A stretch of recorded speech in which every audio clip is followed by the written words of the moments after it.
The Ford Pinto scandal. In the 70s, the Ford Pinto was a dream, but the design hit a death sentence from accountants. They knew the car was exploding, but they decided it was cheaper to pay for the deaths. The price of a fix? $11. The problem was with the tank, which was right next to the bumper. On impact, the tank dented into the sharp bolts of the differential. They were pointed at the tank like fangs, turning it into a target. A blow from behind, and the Pinto's body instantly crumples into an accordion. The frame bends so that the doors jam tightly. You're trapped and fuel is already gushing out of the punctured tank. Gasoline bursts into flames. You're safe, but the door handle won't budge. Metal has trapped you in an iron coffin.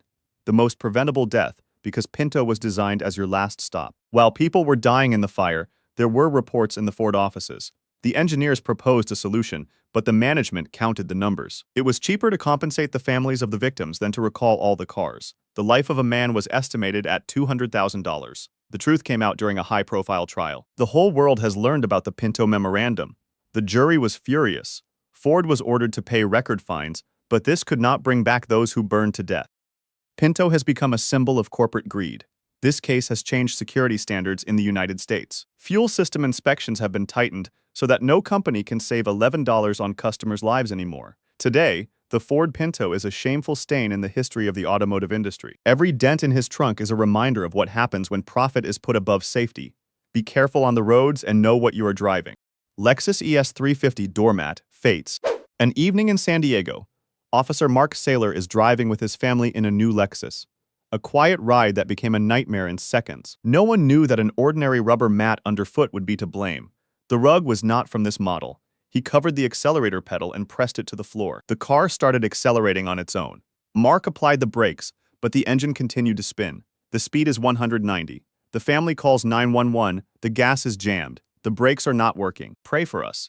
Those were their last words. The brake discs turned red hot, but they didn't stop the car.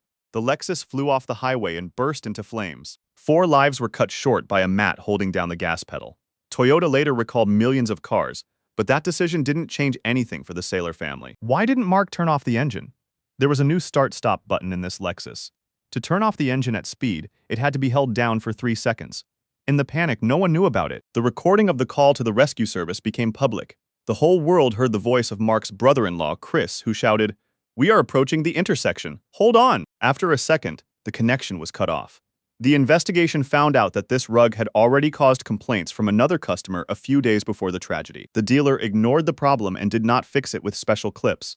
Lexus crashed into another car at a speed of about 160 kilometers per hour, flew up an embankment, and rolled over several times. The rescuers did not have time.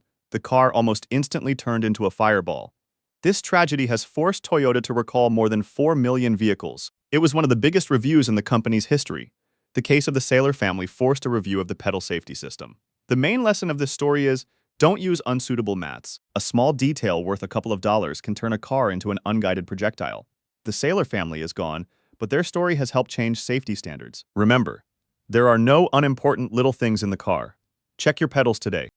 The tragedy at Le Mans is death in the stands. June 1955, the legendary 24 Hours of Le Mans race. Thousands of spectators gathered at the track itself to witness the triumph of technology. No one suspected that this holiday would turn into one of the worst disasters in the history of motorsport. The highway was designed in the 1920s for cars with a speed of about 100 kilometers per hour. But by 1955, the cars were already accelerating to almost 300.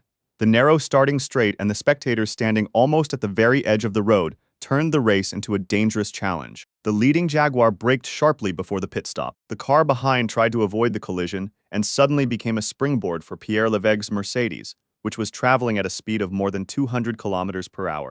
The Mercedes flew into the air and hit the guardrail.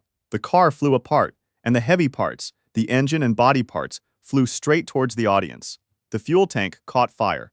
The body of the car was made of magnesium alloy, which burst into a bright white flame. The fire proved almost impossible to extinguish by conventional means. Despite the disaster, the race was not stopped. The organizers feared that the mass departure of the audience would block the roads and prevent ambulances. Racing cars continued to circle past the crash site. As a result of the disaster, 83 people died and more than 100 were injured. This event was the most tragic accident in the history of motorsport.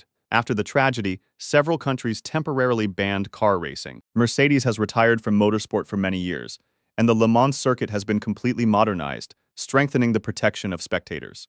The disaster of 1955 showed that the development of speed must go along with the development of safety. Modern racing tracks are created with these lessons in mind in order to protect both racers and spectators.